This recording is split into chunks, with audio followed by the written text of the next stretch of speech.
أعوذ بالله من الشيطان الرجيم. بسم الله الرحمن الرحيم. الحمد لله رب العالمين، والصلاة والسلام على رسوله الكريم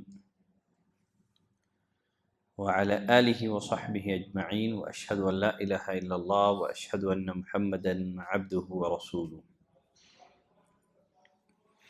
يا أيها الذين آمنوا اتقوا الله حق تقاته ولا تموتن إلا وأنتم مسلمون.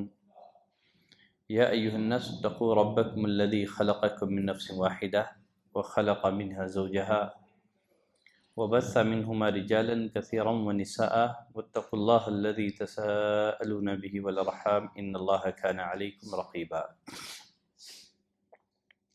يا أيها الذين آمنوا اتقوا الله وقولوا قولا سديدا يصلح لكم أعمالكم ويغفر لكم ذنوبكم، ومن يطع الله ورسوله فقد فاز فوزا عظيما. أما بعد، ایمان کے ارکان میں ایک اہم ترین رکن تقدیر پر ایمان لانا ہے۔ تقدیر کے معنی کیا ہیں؟ سابقہ کلاس میں اس کی وضاحت ہو چکی ہے۔ تقدیر پر ایمان لانے میں بنیادی طور پر 4 باتیں ہیں۔ نمبر 1، اللہ کے قدیم علم پر ایمان لانا۔ اس بات پر ایمان لانا کہ اللہ تعالیٰ کا علم ہر چیز کو محیط ہے، ہر چیز کو شامل ہے۔ اللہ کو ہر چیز کا علم ہے۔ جس طرح وہ پاسٹ کے بارے میں جانتا ہے، پریزنٹ کے بارے میں جانتا ہے، اسی طرح وہ مستقبل اور فیوچر سے متعلق بھی جانتا ہے۔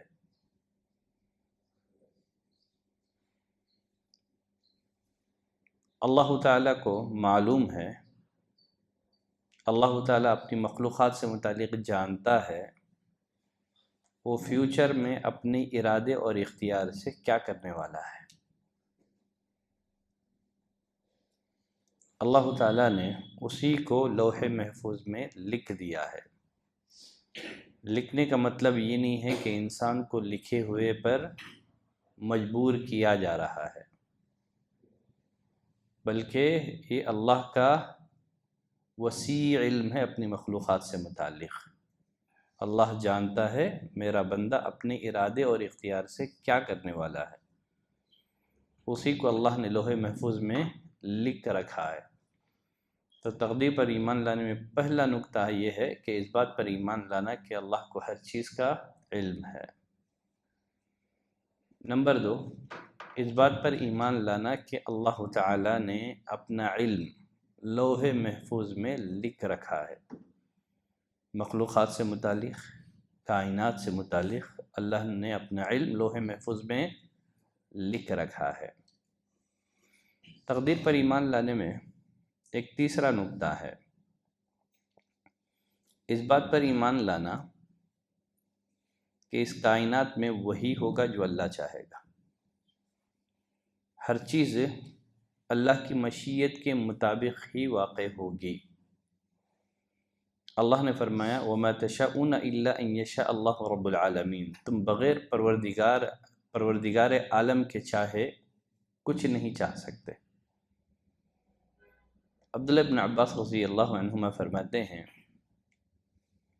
ایک شخص نبی کریم صلی اللہ علیہ وسلم کی خدمت میں حاضر ہو کر کے عرض کرنے لگا ما شاء اللہ وشئت، اللہ جو چاہے اور آپ جو چاہے۔ آپ صلی اللہ علیہ وسلم غضبناک ہو گئے، فرمایا اجعلتنی للہ ندا، کیا تو نے مجھے اللہ کے برابر کر دیا ہے؟ حالانکہ مخلوق اور خالق کبھی دونوں برابر نہیں ہو سکتے۔ مشرک کی سب سے بڑی غلطی یہ ہے کہ وہ مخلوق کو کیا کرتا ہے، خالق کے برابر لا کر کے کھڑا کرتا ہے، مخلوق کو خالق سے کمپیئر اور تشبیہ دیتا ہے۔ گویا 2 جرم کرتا ہے وہ۔ ایک جرم تو یہ ہے کہ مخلوق کو کیا کر دیا، خالق کے برابر کر دیا، اور دوسرا یہ ہے کہ اس نے مخلوق کو خالق سے کمپیئر کیا۔ تو مشرک نے دو زیادتیاں کی، اسی بنا پر ان الشرک لظلم عظیم کہا جاتا ہے۔ شرک سب سے بڑا ظلم ہے، شرک سب سے بڑا ظلم ہے۔ آپ نے فرمایا جعلتنی اللہ ندا، کیا تو نے مجھے اللہ کے برابر کر دیا؟ بل ما شاء اللہ وحدہ، کہو اللہ اکیلے جو چاہے گا وہی ہوگا۔ یہ روایت مسند احمد کی ہے۔ ارادہ اور مشیت، اللہ کا ارادہ، مشیت، اس کی دو قسمیں ہیں، ایک ہے ارادہ کونیہ اور دوسرا ہے ارادہ شرعیہ۔ یہ جو اللہ کی مشیت ہے، ارادہ ہے، اس کی کتنی قسمیں ہیں؟ دو قسمیں ہیں، ایک ہے ارادہ کونیہ اور دوسرا ہے ارادہ شرعیہ، یا دوسرے الفاظ میں مشیہ کونیہ اور مشیہ شرعیہ۔ سوال یہ ہے ارادہ کونیہ سے مراد کیا ہے؟ دنیا میں لوگ جو بھی کرتے ہیں، چاہے نیکی ہو یا گناہ، وہ اللہ کی مشیت ہی سے کرتے ہیں۔ دنیا میں لوگ جو بھی کرتے ہیں، نیکی ہو یا گناہ، وہ اللہ کی مشیت سے ہی کرتے ہیں۔ نیکی میں اللہ کی مرضی بھی ہوتی ہے، گناہ میں اللہ کی مرضی نہیں ہوتی ہے، لیکن اللہ کی مشیت ہی سے کرتے ہیں۔ دیکھیے ساری کائنات اللہ کی ملکیت ہے، ساری کائنات اللہ کی ملکیت ہے۔ انسان اس کائنات کا ایک فرد ہے، تو گویا وہ بھی اللہ ہی کی ملکیت ہے۔ مملوک کے لیے ممکن ہی نہیں ہے کہ وہ اللہ کی حکومت میں اس کی مرضی کے خلاف کوئی کام کرے۔ اللہ کی مرضی کے خلاف ایک پتا بھی درخت سے گر نہیں سکتا۔ اگر اللہ نہ چاہے تو نہ ہم نیکی کر سکتے ہیں، نہ گناہ کر سکتے ہیں۔ تو دنیا میں جو بھی ہوتا ہے، اس لیے کہ یہ کائنات کس کی ہے؟ اللہ کی۔ مالک الملک کون ہے؟ اللہ تعالیٰ ہے۔ یہ اس کی حکومت ہے، یہ اس کی بادشاہت ہے، کائنات اس کی ملکیت ہے، ہم بھی اللہ کے مملوک ہیں۔ تو کسی کے لیے ممکن نہیں ہے، مملوک کے لیے ممکن نہیں ہے کہ وہ مالک کی حکومت میں اس کی مرضی کے خلاف کوئی کام کرے۔ تو انسان اللہ کی مملکت میں نہ کوئی نیکی کر سکتا ہے، نہ گناہ کر سکتا ہے، مگر اللہ کی مشیت سے۔ اللہ نے فرمایا وَلَوْ شَاءَ اللَّهُ مَا اقْتَتَلَ الَّذِينَ مِن بَعْدِهِمْ،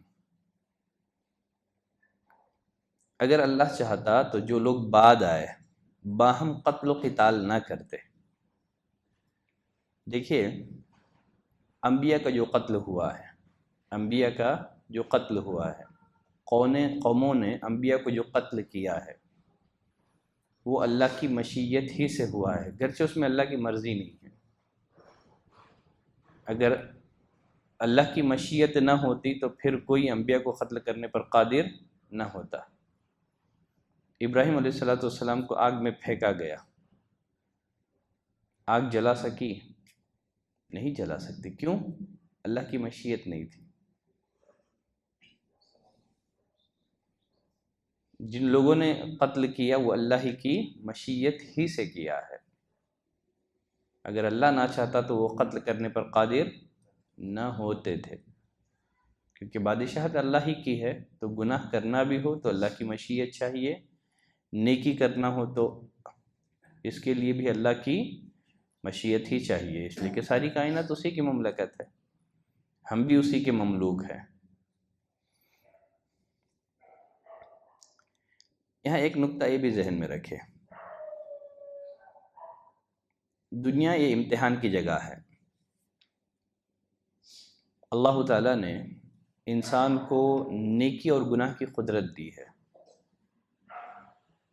اللہ تعالیٰ نے انسان کو ایمان اور کفر دونوں میں سے کسی ایک کو اختیار کرنے کا اختیار اللہ نے دیا۔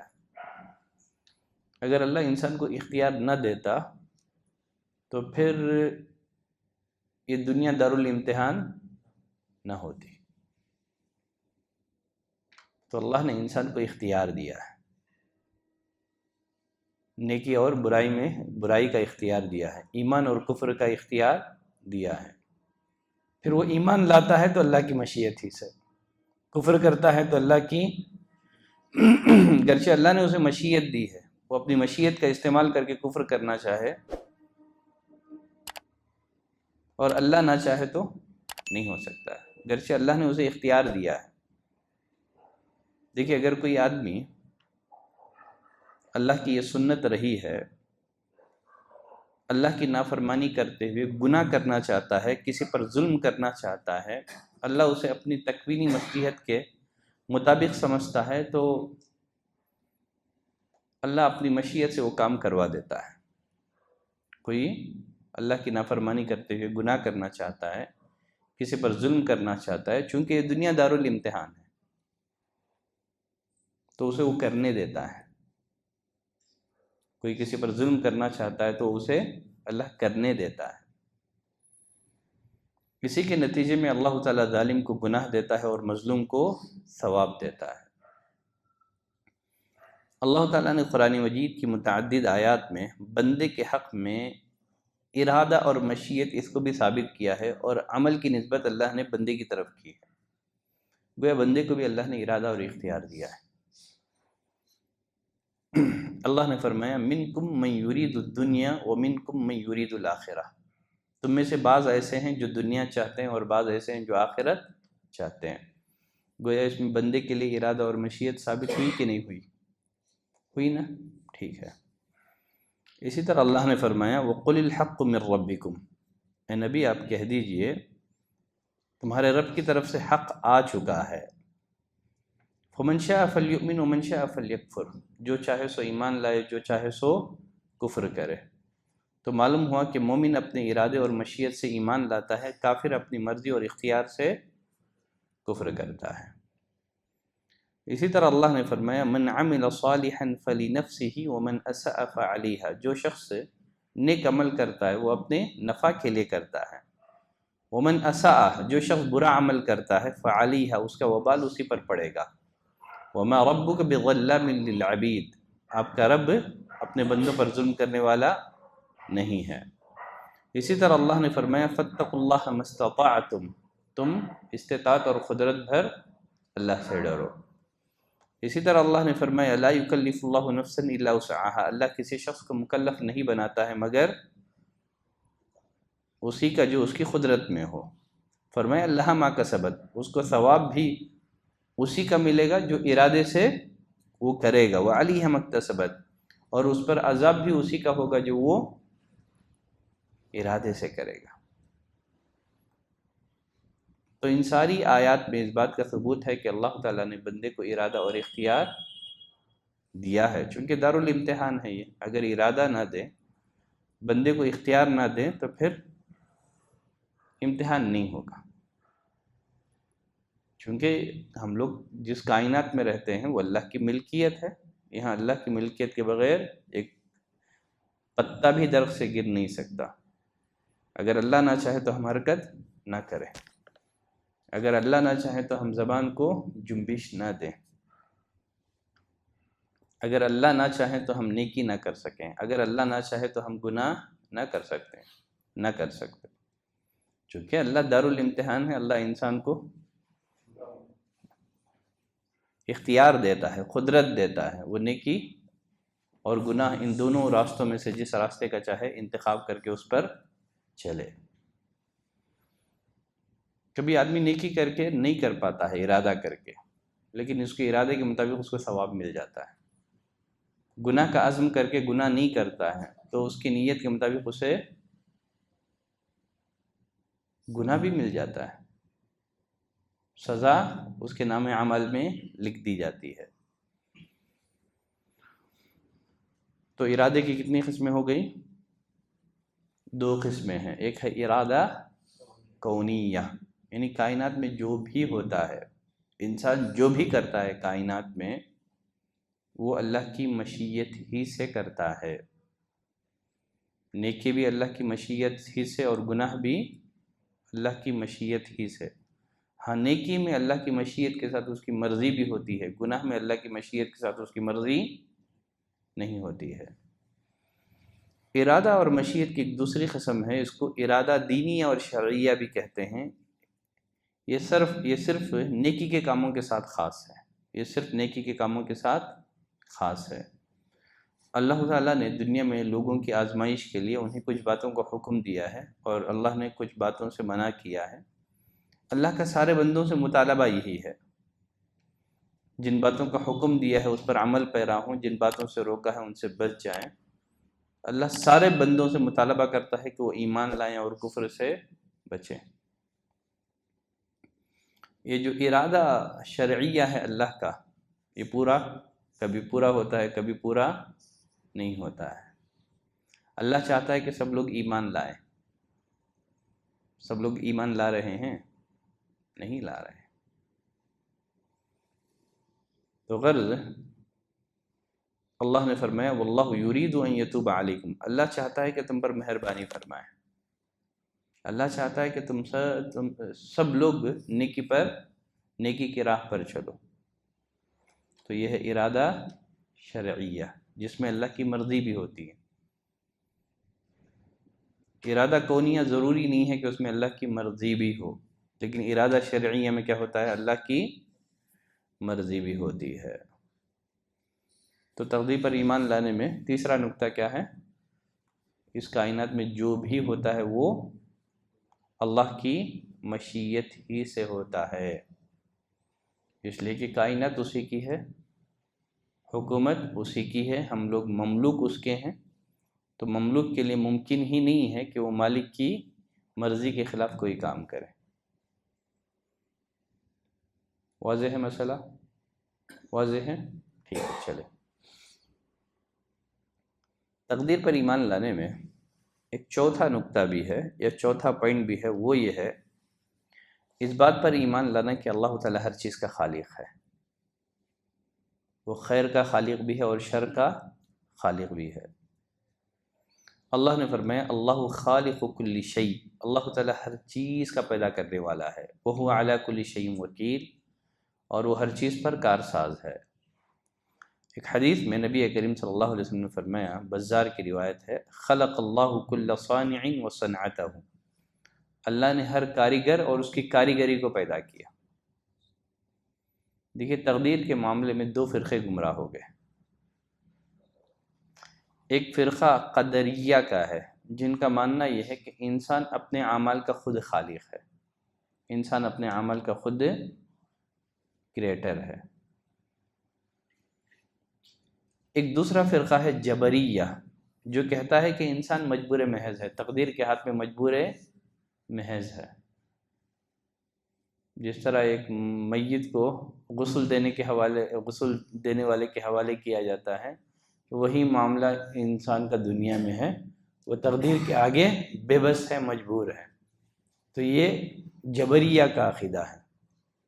اور ایک ہے قدریہ، جنہوں نے تقدیر کا انکار کر دیا، جن کا کہنا ہے کہ انسان اپنے عمل کا خود خالق ہے۔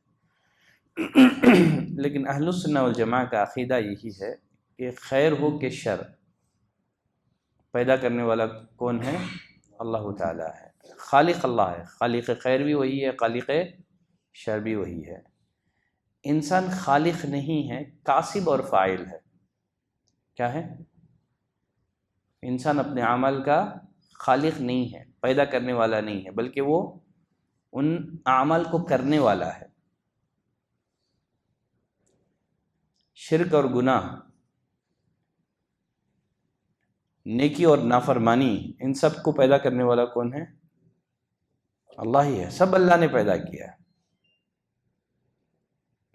لیکن انسان کاسب اور فاعل ہے، کرنے والا ہے۔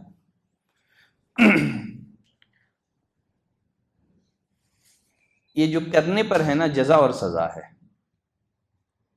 جزا اور سزا خلق پر نہیں ہے، اللہ نے پیدا کیا ہے، نیکی کو گناہ کو سب کو اسی نے پیدا کیا ہے، لیکن جزا اور سزا انسان کے عمل پر ہے یہ. اللہ تعالیٰ نیکی کے کرنے سے راضی ہوتا ہے اور گناہ کے کرنے سے ناراض ہوتا ہے. تو انسان خالق نہیں ہے بلکہ کیا ہے؟ وہ کاسب ہے، کرنے والا ہے. قرآن مجید میں یہی تو کہا گیا ہے ما اصابکم من مصیبت فبما کسبت ایدیکم. یہاں کیا کہا گیا؟ بما کسبت ایدیکم، تمہارے ہاتھوں کی کمائی ہے، کسب. تو انسان کاسب ہے، خالق نہیں ہے. وہ نیکی یا گناہ کو کرنے والا ہے. اب اللہ تعالیٰ نے انسان کی آزمائش کے لیے دنیا میں نیکی بھی رکھا ہے، گناہ بھی رکھا ہے، ایمان بھی رکھا ہے، کفر بھی رکھا ہے. اللہ نے انبیاء کو بھیج کر کے واضح کر دیا ہے نیکی کیا ہے، گناہ کیا ہے، اللہ کی پسند کس میں ہے، اللہ کی ناراضگی کن باتوں میں. ہر چیز کو اللہ نے پیدا کیا ہے. تبھی تو انسان کا امتحان ہے نا. نیکی اور گناہ ان دونوں کے پیدا کیے جانے میں ہی کیا ہے؟ انسان کا امتحان ہے. تو اللہ نے انسانوں کا، بندوں کا امتحان لینے کے لیے دونوں چیزوں کو پیدا کیا. دونوں کا خالق وہی ہے. انسان خالق نہیں ہے بلکہ کاسب. کاسب کا مطلب کرنے والا ہے. جزا اور سزا خلق پر نہیں ہے. اللہ نے گناہ پیدا کیا ہے تو پھر سزا کیوں دیتا ہے؟ پیدا کرنے کی وجہ سے نہیں ہے، کرنے کی وجہ سے سزا مل رہی ہے. اللہ نے سور کو بھی پیدا کیا، بکری کو بھی پیدا کیا. دونوں کا خالق کون ہے؟ اللہ تعالیٰ ہے. ٹھیک ہے. سور کا جو گوشت کھاتا ہے وہ فاعل، کاسب ہے. وہ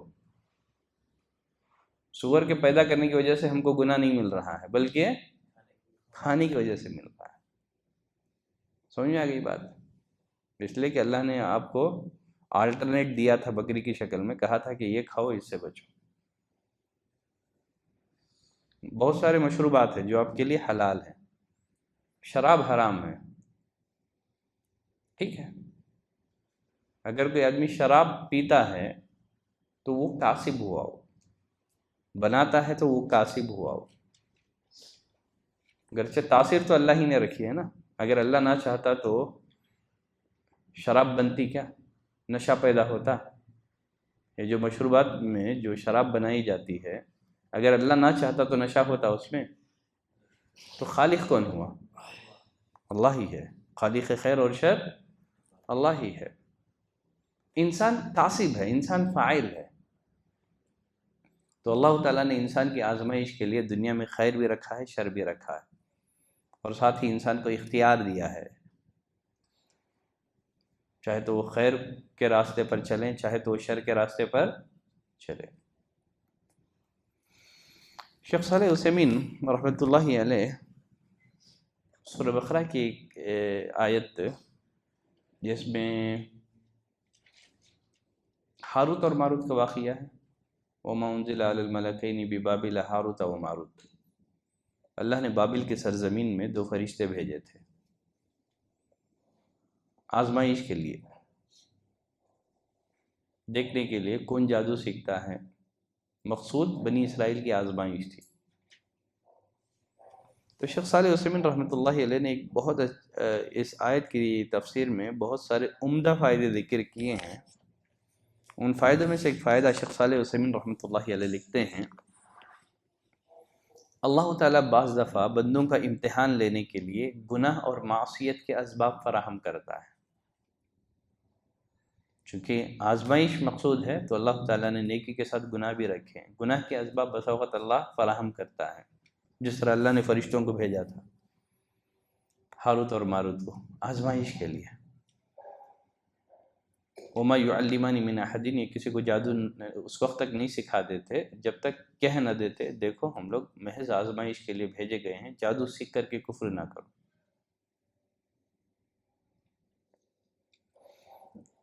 تو اس آیت کریمہ کے تحت لکھتے ہیں شیخ صالح عثیمین رحمۃ اللہ علیہ،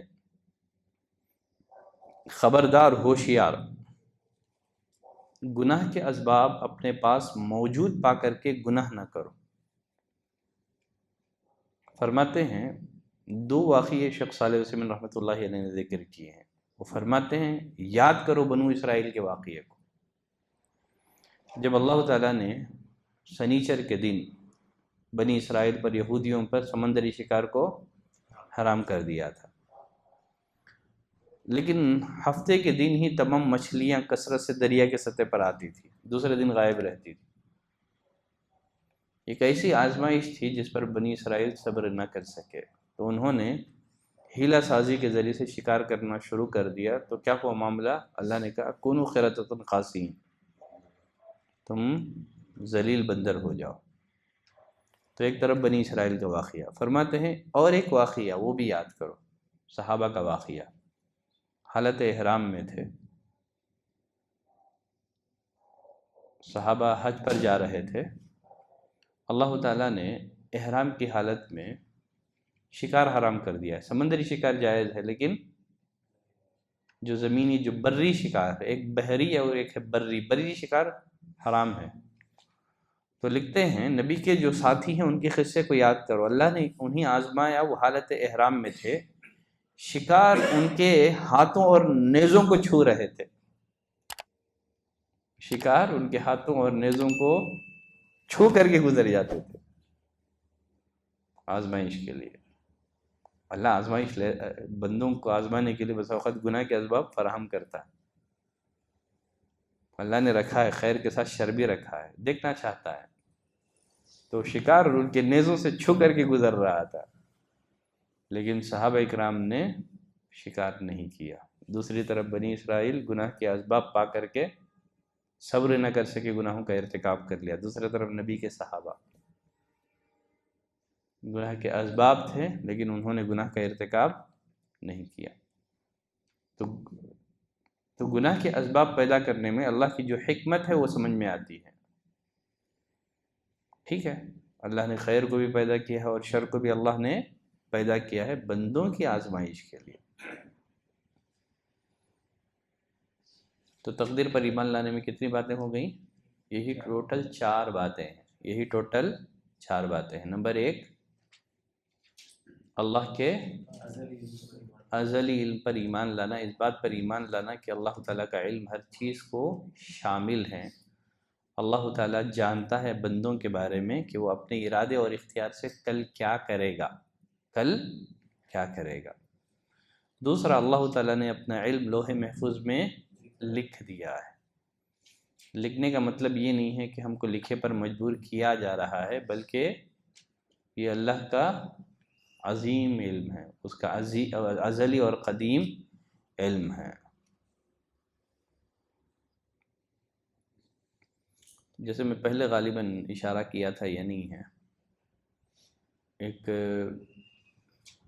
غیر مسلم اسٹوڈنٹ، ہندو تھا، وہ آ کر کے بحث کرنے لگا تقدیر کے بارے میں، کہنے لگا ہر چیز تقدیر میں لکھ دی گئی ہے، تو پھر سزا کا معاملہ ہے۔ یہی جو تقدیر کے بارے میں عموماً لوگ جو اشکالات پیش کرتے ہیں، اس کا بھی بہت بڑا اشکال تھا۔ تو میں نے اس کے سامنے یہی بات کہی، ہم اس کو رب نہیں مانتے ہیں، ہم اس کو معبود نہیں مانتے ہیں جس کو فیوچر کا علم نہ ہو۔ ہم جس گاڈ کی عبادت کرتے ہیں، ہم جس رب کی عبادت کرتے ہیں، ہمارے رب کے لیے سارے زمانے برابر ہیں، اس کے لیے فیوچر پاسٹ کی طرح ہے، اس کے لیے فیوچر پاسٹ ہی کی طرح ہے، سارے زمانے اس کے لیے یکساں ہیں، اس کا علم سارے زمانوں کو لے کر کے برابر ہے۔ وہ جو گاڈ ہو، جو رب ہو، اسے معلوم نہ ہو کہ کل میں کیا کروں گا، وہ کون سا گاڈ ہے، وہ رب کیسا ہوا؟ تو وہ خاموش ہو گیا، وہ کہا کہ یہ معاملہ میرے رب کے علم کا ہے، میرا رب جانتا ہے کہ میں اپنے ارادے اور اختیار سے کل کیا کروں گا۔ تو وہ سمجھ گیا۔ حالانکہ عموماً میں اڑپی وغیرہ میں، ابھی تو ذرا توپ وغیرہ کا عادی ہوں، پہلے توپ بھی کم پہنتا تھا، جھبا اور شرٹ پہنتا تھا، ٹھیک ہے، میں لگ بھی نہیں رکھتا تھا کہ میں عالم ہوں، اور اسے بھی محسوس نہیں ہوا کہ میں عالم ہوں، وہ جانتا بھی نہیں تھا میں عالم ہوں بول کے۔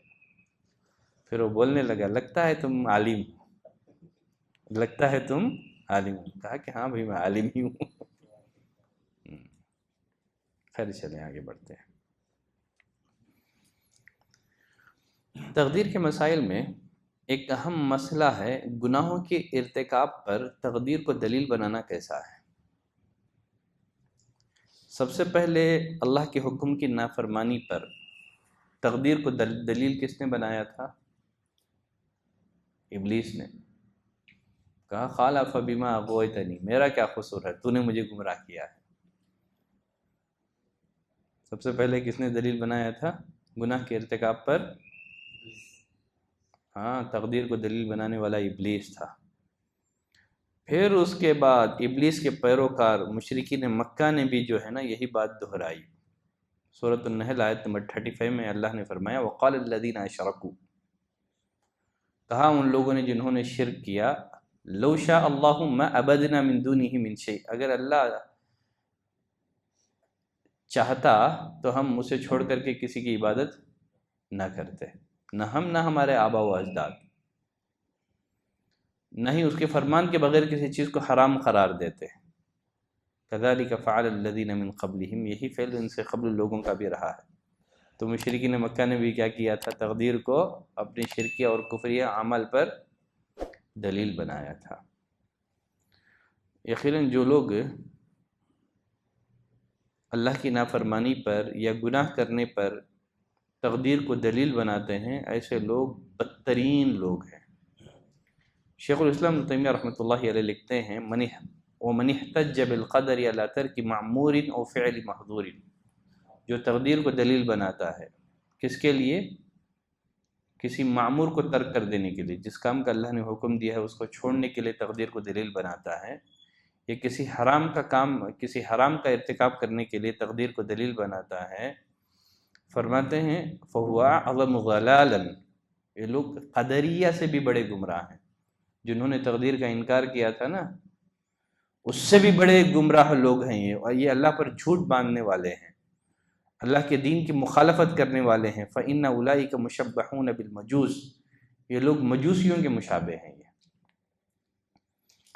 فرماتے ہیں وَقَدْ جَاءَتِ الْآثَارُ فِيهِمْ أَنَّهُمْ مَجُوسُ هَٰذِهِ الْأُمَّةِ، بعض آثار میں نبی کریم صلی اللہ علیہ وسلم نے ایسے لوگوں سے متعلق فرمایا تھا کہ میری امت کے مجوس ہیں، پجاری ہیں، آگ کے پجاری۔ مجوس ایک بت پرست قوم ہے، یہ بھی کہا کہ یہ میری امت کے مجوس ہیں۔ فَهَؤُلَاءِ الْمُحْتَجُّونَ بِالْقَدَرِ، یہ جو لوگ تقدیر سے استدلال کرتے ہیں اوامر اور نواہی کی پامالی پر، یہ مشرکین کی جن سے ہی ہیں جنہوں نے رسولوں کی تکذیب کی تھی، بلکہ مجوس سے بھی بدترین گمراہ لوگ ہیں وہ، جو تقدیر پر دلیل بناتے ہیں، جو گناہ کرنے پر دلیل کس کو بناتے ہیں؟ تقدیر کو۔ اور یہ جگہ شیخ الاسلام ابن تیمیہ رحمۃ اللہ علیہ لکھتے ہیں فالقدر یؤمن به ولا يحتج به، تقدیر پر ایمان لایا جائے گا لیکن اسے دلیل نہیں بنایا جائے گا۔ فرماتے ہیں فمن لم یؤمن بالقدر ضارع المجوس، جو تقدیر کو نہیں مانتا وہ مجوسیوں کے مشابہ ہے۔ ومن احتج به، جو اس سے دلیل پکڑتا ہے وہ مشرکین کے مشابہ ہے۔ جو تقدیر کا اقرار کر کے اللہ کے عدل اور حکمت پر طعن کرتا ہے وہ ابلیس کے مشابہ ہے۔ کس کے مشابہ ہے؟ دیکھیے شیخ صالح عثیمین رحمۃ اللہ علیہ نے اصول ثلاثہ کی جو شرح ان کی مشہور معروف شرح ہے، اس پر اس کتاب میں انہوں نے ان لوگوں کا زبردست رد لکھا ہے جو گناہ کے ارتکاب پر کس کو دلیل بناتے ہیں؟ تقدیر کو دلیل بناتے ہیں۔ وہ فرماتے ہیں ہم دیکھتے ہیں کہ انسان دنیاوی معاملات میں ایسے چیزوں کی طرف لپکتا ہے جو اس کے موافق ہوتے ہیں، یہاں تک کہ وہ انہیں حاصل کر لیتا ہے۔ ان سے ہٹ کر انسان غیر موافق چیزوں کا رخ ہی نہیں کرتا ہے دنیاوی معاملات میں۔ پھر آخر دینی اور اخروی معاملات میں انسان نفع بخش چیزوں کو کیوں اختیار نہیں کرتا ہے؟ دنیاوی معاملات میں تو جو نفع بخش چیزیں ہیں اس کے لیے ان کو حاصل کرنے کے لیے آدمی جد و جہد کرتا ہے، پھر اخروی معاملات میں لے کر کے کیوں جد و جہد نہیں کرتا ہے؟ کیوں نفع بخش چیزوں کو حاصل نہیں کرتا ہے؟ کیوں نقصان دہ چیزوں سے آدمی اپنے آپ کو نہیں بچاتا ہے؟ شیخ صالح عثیمین رحمۃ اللہ علیہ نے مزید اس کو مثالوں کے ذریعے سے واضح کیا ہے۔ فرماتے ہیں اگر آدمی کے سامنے دو راستے ہوں، ایک راستہ ہے ایسے شہر کی طرف جاتا ہے جہاں ہنگامہ ہے، قتل و غارت ہے، خوف ہے، بھوک مری ہے، بے عزتی ہے، اور دوسرا ایک راستہ ہے ایسے شہر کی طرف جاتا ہے جہاں اچھی زندگی ہے، جان و مال کا تحفظ ہے۔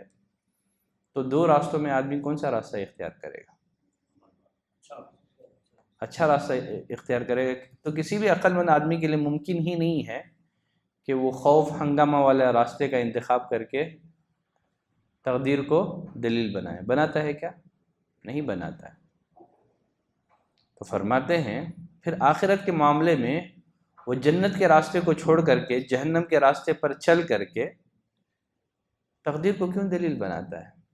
دنیاوی معاملات میں تو بڑی ہوشیاری ہے، پھر اخروی معاملات میں کیوں وہ جنت کے راستے پر نہیں چلتا ہے؟ مزید شیخ صالح عثیمین رحمۃ اللہ علیہ اور ایک مثال کے ذریعے سے اس مسئلے کو واضح کرتے ہوئے لکھتے ہیں، ہم دیکھتے ہیں ایک مریض جس کو دوا پینے کا حکم ہے، چنانچہ جی نہ چاہتے ہوئے بھی کیا کرتا ہے؟ وہ دوا پیتا ہے، اور ایسی غذاؤں سے پرہیز کرتا ہے جو اسے نقصان پہنچاتی ہے، گرچہ جی چاہتا ہے کہ ان غذاؤں کو کھائیں، جی چاہتا ہے کہ ان غذاؤں کو کھائیں، ان غذاؤں کو استعمال کریں، لیکن مریض پرہیز کرتا ہے ان غذاؤں سے جو اس کے لیے نقصان دہ ہیں۔ تو فرماتے ہیں ممکن ہی نہیں ہے کہ مریض دوا پینا چھوڑ دیں یا ایسے غذائیں استعمال کرنے لگے جو اس کے لیے نقصان دہ ہیں اور پھر تقدیر کو دلیل بنائے۔ آدمی ایسے کرتا ہے دنیا میں، ڈاکٹر نے حکم دیا ہے کہ فلاں دوائیں استعمال کرو، فلاں چیزوں سے بچو، آدمی دواؤں کا پرواہ نہ کریں، ڈاکٹر نے جن چیزوں سے پرہیز کو کہا ہے ان سے پرہیز نہ کرے اور تقدیر کو دلیل بنائے، کہیں جو تقدیر میں لکھا ہے وہ ہوگا، کیا دوائیں کھائیں۔ آدمی دنیاوی معاملات میں ایسے کرتا ہے کیا؟ نہیں کرتا ہے۔ یہ سب دینی معاملات میں ہی کیوں تقدیر کو دلیل بنایا جاتا ہے۔ مزید اور ایک مثال شیخ صالح عثیمین رحمۃ اللہ علیہ لکھتے ہیں، جو لوگ ترک واجبات پر یا گناہ کی ارتکاب پر تقدیر سے دلیل پکڑتے ہیں، اگر کوئی دوسرا شخص اس کے ساتھ زیادتی کرے، اس کا مال چھین لے یا اس کی عزت اور ناموس پر ڈاکہ ڈالے اور کہے کہ مجھے برا بھلا مت کہو کیونکہ میرا یہ ظلم تقدیر کے مطابق ہے، کیا کرے گا وہ؟ جو لوگ گناہ کے کرنے پر تقدیر کو دلیل بناتے ہیں، اگر کوئی آدمی اسی آدمی کے ساتھ یہ معاملہ کرے کہ اس کا مال چھین لے، اس کو مارے پکڑ کر کے، کہے کہ میں جو تیرا مال چھینا ہوں یہ تقدیر میں لکھو تھا، میں جو تجھے مارا ہوں نا یہ تقدیر کے مطابق مارا ہوں، کیا کرے گا وہ؟ قبول کرے گا؟ اس کی دلیل کو قبول کرے گا؟ ہرگز قبول نہیں کرے گا وہ۔ پھر فرماتے ہیں پھر یہ کیسے ہو سکتا ہے کہ وہ اپنے اوپر تو کسی کے ظلم پر تقدیر سے استدلال کو قبول نہ کریں لیکن اللہ کے حقوق کی پامالی میں خود کے لیے تقدیر کو دلیل بنائے؟ جب خود اس کے حقوق دوسرا ضائع کرے تو یہاں تقدیر کو دلیل بنائے جانے پر راضی نہیں ہے، وہ خود اللہ کے حقوق کو پامال کرتا ہے اور دلیل کس کو بناتا ہے؟ تقدیر کو بناتا ہے۔ لکھتے ہیں بیان کیا جاتا ہے عمر بن الخطاب رضی اللہ تعالیٰ عنہ کے پاس ایک چور کا معاملہ پیش کیا گیا۔ امیر المومنین عمر بن الخطاب رضی اللہ تعالیٰ عنہ نے اسلامی قانون کے مطابق چور کا ہاتھ کاٹنے کا حکم دیا۔ اس چور نے کہا امیر المومنین ذرا رکیے، میں نے چوری تقدیر کے مطابق کی ہے۔ عمر بن الخطاب رضی اللہ تعالیٰ عنہ نے کہا ہم بھی تیرا ہاتھ تقدیر کے مطابق ہی کاٹ رہے ہیں۔ ہم بھی تیرا ہاتھ تقدیر کے مطابق ہی کاٹ رہے ہیں۔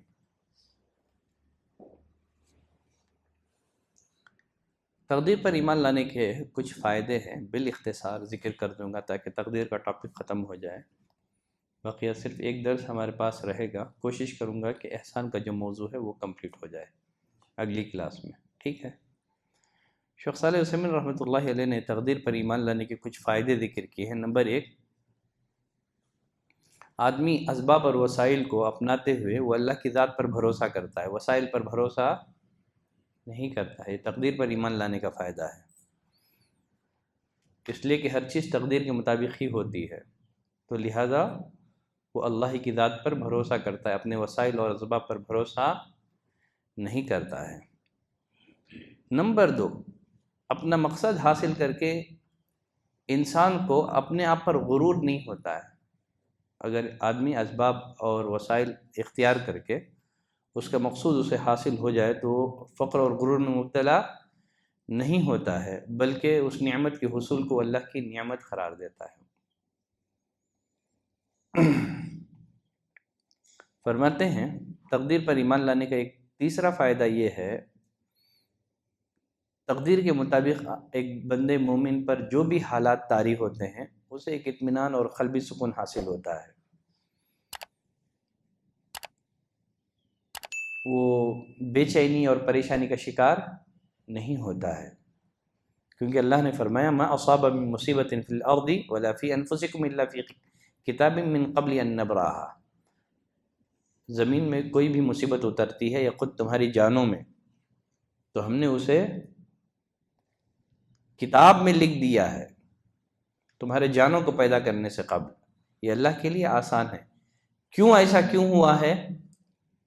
اللہ نے فرمایا لِكَيْ لَا تَأْسَوْا عَلَىٰ مَا فَاتَكُمْ، سوال تھا کہ اللہ نے تقدیر کیوں لکھی ہے؟ اللہ نے اس کا جواب دیا لِكَيْ لَا تَأْسَوْا عَلَىٰ مَا فَاتَكُمْ، تاکہ جو چیز تم سے جاتی رہے تم اس پر رنج نہ کرو، وَلَا تَفْرَحُوا بِمَا آتَاكُمْ، جو چیز تم کو عطا فرمائے اس پر نہ اتراؤ، واللہ لا يحب كل مختال فخور، اللہ تعالیٰ اترانے والے اور شیخی باز کو پسند نہیں فرماتا ہے، جو تکبر کرتا ہے جو اتراتا ہے اللہ اسے پسند نہیں فرماتا ہے۔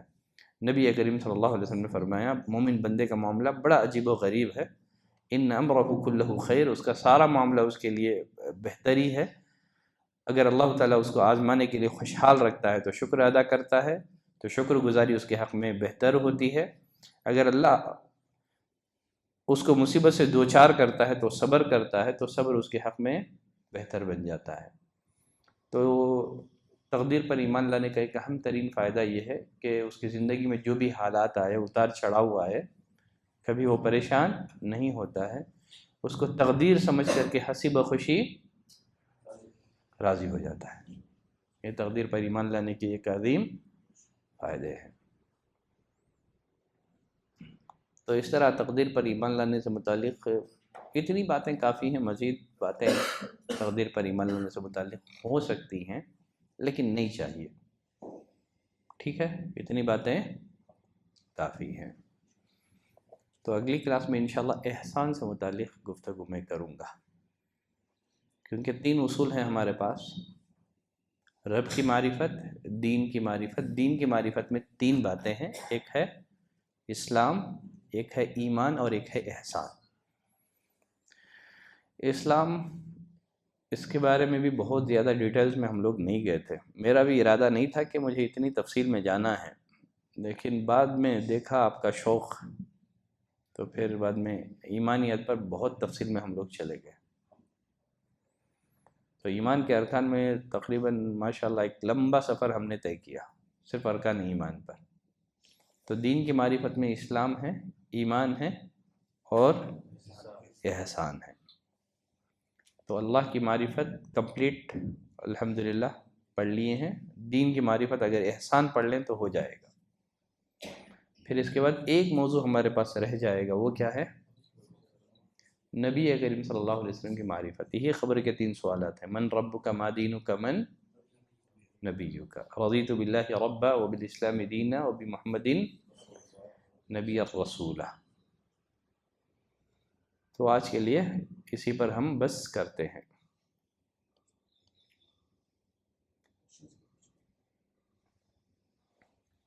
تو کیا سوالات پوچھیں گے؟ تقدیر میں چھوڑ دو، تقدیر میں چھوڑ دو۔ ہاں، اگر کوئی جو بات میں بتایا ہوں، ایکسپلین کیا ہوں، اگر کوئی چیز سمجھنے سے رہ گئی ہو، کوئی بات سمجھ میں نہ آئی ہو، تو آپ سوال کر سکتے ہیں۔ نیکیوں کا کرنے کا اور برائی کرنے کا الحمدللہ سمجھ گئے کہ اختیار میں ہے سب کے، کیا ہو رہا ہے چوز کر سکتے ہیں۔ ٹھیک ہے۔ دنیا کے معاملات جو ہوتی ہیں ہمیشہ یہ فلانا ڈیل میرے نصیب میں نہیں ہے، فلانا جاب میرے نصیب میں نہیں ہے، میرے نصیب میں تو لو لیول کی لینگویج ہے، سو چھوڑ ڈالو، میں اس میں کنٹینٹ سکون سے رہ جاتا ہوں، یا پھر میں بہت کوشش کرتے رہنا، نہیں ملنے پر پھر افسوس بھی کری، مطلب کیسا ہے اس کا مائنڈ سیٹ؟ دیکھیے، تقدیر پر ایمان لانے کا یہ مطلب نہیں ہے کہ انسان اسباب نہ اپنائے۔ انسان اسباب اپنائے گا، اسباب اختیار کرے گا۔ تو اسباب اپنانا یہ تقدیر کے منافع نہیں ہے۔ نبی کریم صلی اللہ علیہ وسلم کی پوری زندگی ہمارے سامنے موجود ہے۔ آپ صلی اللہ علیہ وسلم نے اسباب اپنائے۔ آپ نے جب کافروں سے جب آپ نے قتال کیا، آپ نے اپنی استطاعت بھر مکمل تیاری کی، آپ نے اسباب جنگ اختیار کیے، آپ صلی اللہ علیہ وسلم نے اپنی حفاظت کا تحفظ کیا۔ آپ صلی اللہ علیہ وسلم مکے سے چھوڑ کر کے مدینہ آپ نے ہجرت کی، غار ثور میں آپ نے پناہ لی۔ تو ایک بندے مومن کو چاہیے کہ اسباب اپنائے۔ اسباب اختیار کرنے کے بعد جو نتیجہ آ جائے، جد و جہد کرنے کے بعد، اسباب اختیار کرنے کے بعد جو نتیجہ آ جائے، اس کو اللہ کی تقدیر سمجھ کر کے راضی ہو جائے۔ ٹھیک ہے، اس اسباب اپنانا ہے، دینی ہو یا دنیاوی، اسباب تو اختیار کیا جائے گا۔ تو تقدیر پر ایمان لانا یہ اسباب اختیار کرنے کے منافی نہیں ہے، اسباب اختیار کریں گے آپ۔ پھر بھی اسباب اختیار کرنے کے باوجود بھی اگر خاطر خواہ نتیجہ نہ آئے تو پھر سمجھو یہ اللہ کا فیصلہ ہے، اس پر راضی ہو جاؤ۔ مزید دوسرے راستے سے جد و جہد کر سکتے ہیں تو جد و جہد تو جاری رکھو، وسائل اپناتے رہو، اختیار کرتے رہو، کیونکہ ہمیں دنیا میں بھی خیر اور آخرت میں بھی خیر کی دعا سکھائی گئی ہے۔ ربنا آتنا فی الدنیا حسنہ وفی الآخرۃ حسنہ وقنا عذاب النار۔ ٹھیک ہے، دنیا میں خوشحال ہو تو ہی آدمی پورا سکون اور اطمینان کے ساتھ اللہ کی عبادت کر سکتا ہے۔ اسی لیے آپ صلی اللہ علیہ وسلم کفر اور فقیری سے پناہ طلب کرتے تھے، اللہم انی اعوذ بک من الکفر والفقر۔ یہ فقر کو کفر سے کیوں جوڑ دیا گیا ہے؟ اس لیے فقر و فقہ بسا اوقات یہ کفر کا باعث بنتا ہے، فقیری آدمی کو کفر کی دہلیز تک پہنچا دیتی ہے۔ عیسائی مشنریاں مسلمانوں کی غربت کا فائدہ اٹھاتے ہوئے کتنے ایسے مسلمانوں کی بستیاں ہیں جو عیسائی بن گئے ہیں۔ قادیانی مسلمانوں کی غربت کا فائدہ اٹھا کر کے مسلمانوں پر محنت کر کے قادیانی نہیں بنا رہے ہیں ان کو، یہی ہے کاد الفقر ان یکون کفرا۔ تو یہ فقیری جو ہے آدمی کو کفر کی دہلیز تک پہنچا دیتی ہے، اسی لیے فقیری سے پناہ طلب کرنے کا حکم ہمیں دیا گیا ہے۔ تو اسباب اپنائیں، اچھے سے اچھے اسباب۔ دنیا کے معاملات میں بھی اللہ سے بڑا مانگے، جیسے سلیمان علیہ السلام نے مانگا تھا اللہ سے، اللہ ایسی حکومت دے کہ کسی اور کو ایسی حکومت نہ ملے۔ تو دنیا میں بھی ہم اللہ سے مانگ رہے ہیں، بڑا ٹارگٹ رکھ کر کے مانگے۔ جب آخرت کے معاملات کا سوال کریں تو جنت الفردوس کا سوال کریں، ہائی لیول کی جنت۔ میں کم پہ راضی نہیں ہوں، اللہ دے مجھے اوپر کی۔ دنیا میں بھی اگر اللہ سے مانگے کہ اللہ دے اچھے سے اچھا، لیکن اس مال کے فتنے سے بھی مجھے بچا، اس مال کے فتنے سے بھی اللہ سے مانگ رہے ہیں نا، اس کے خزانوں میں کیا کمی ہے؟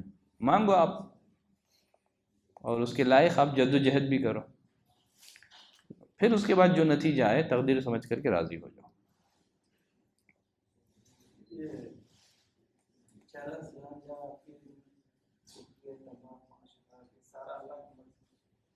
کیا بولے؟ اللہ ہر چیز، اللہ نے انسانوں کو آزمانے کے لیے خیر بھی پیدا کیا ہے، شر بھی پیدا کیا ہے، تبھی تو انسان کی آزمائش ہوگی نا۔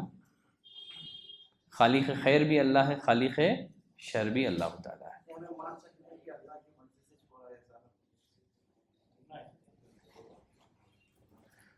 بات صحیح ہے۔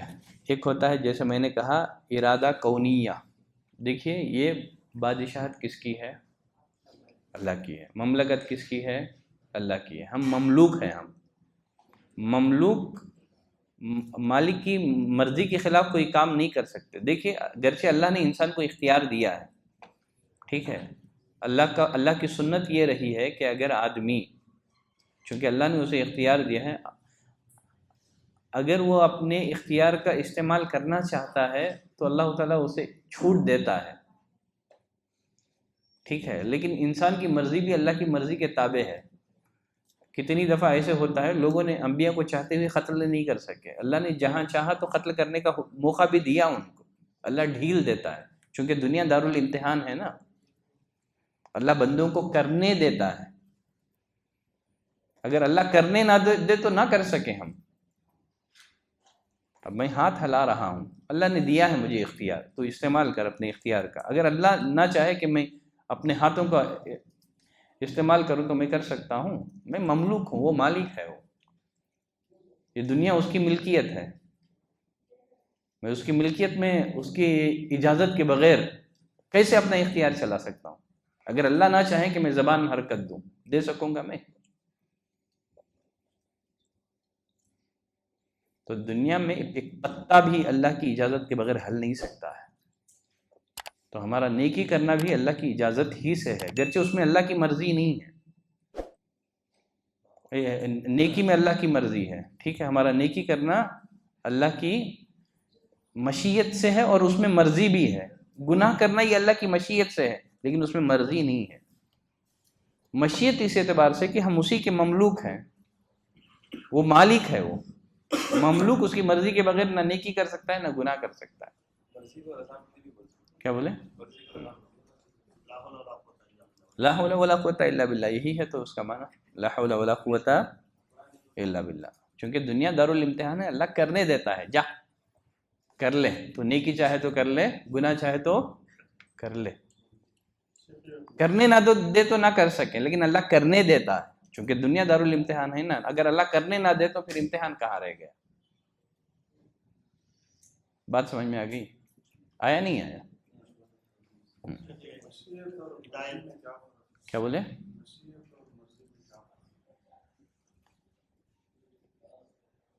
نیکی ہم جو کرتے ہیں نا، اس اللہ کی مشیت سے کرتے ہیں، اس میں اللہ کی مرضی بھی ہوتی ہے۔ گناہ جو ہم کرتے ہیں اللہ کی مشیت سے کرتے ہیں لیکن اس میں اللہ کی مرضی نہیں ہوتی ہے، سمجھے؟ ہم جو مشیت کا مطلب اللہ کی اجازت، اس کا اذن، ٹھیک ہے، ہاں۔ ایک ہوتا ہے اللہ کا ارادہ اور دوسرا ہوتا ہے اس کی مرضی۔ ایک ہے اللہ کا ارادہ اور دوسرا ہے اس کی مرضی۔ تو نیکی میں اللہ کی مرضی بھی ہوتی ہے، گناہ میں اللہ کی مرضی نہیں ہوتی ہے۔ اللہ تعالیٰ ولا یرضی لعباده الکفر، اللہ بندوں سے کفر کیے جانے پر راضی نہیں ہے، لیکن لوگ کفر کر رہے ہیں، اللہ راضی نہیں ہے اس سے۔ واضح ہوا؟ نہیں ہوا تو پوچھ لو، جو میں سمجھایا ہوں اس میں اگر کوئی ڈاؤٹ رہا تو پوچھ لو۔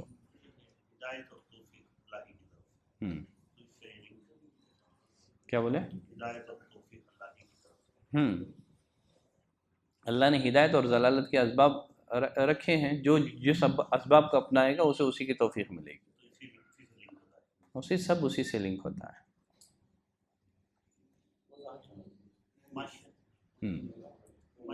تو اصل اگر ہم لوگ سمجھیں اس چیز کو، یہ کائنات اللہ کی ملکیت ہے، یہ کائنات کیا ہے؟ اللہ کی ملکیت ہے، ہر چیز اس کی مملوک ہے، انسان بھی اللہ ہی کی مملوک ہے۔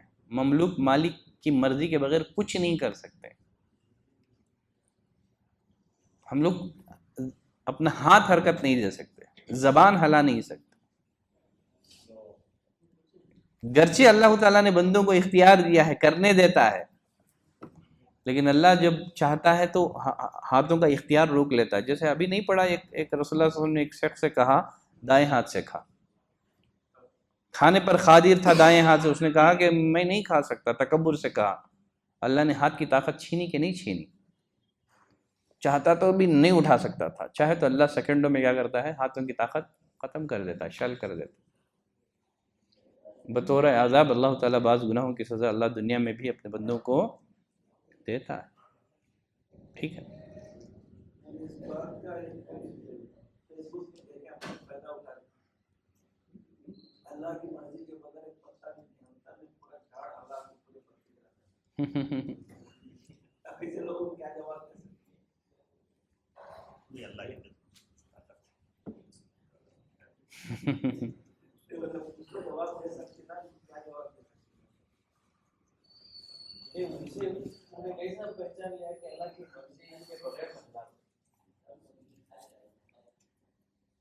پہلے بولے تھا میں نہیں ہونے دے رہا تو اللہ دیکھا تو اس نہیں ہونے.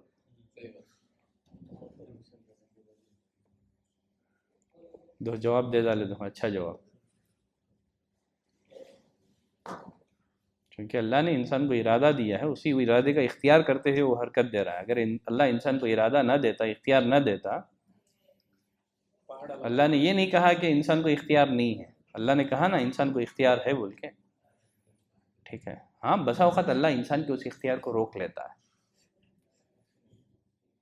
انسان اپنے اختیار سے نہ دنیا سے جا سکتا ہے کیا؟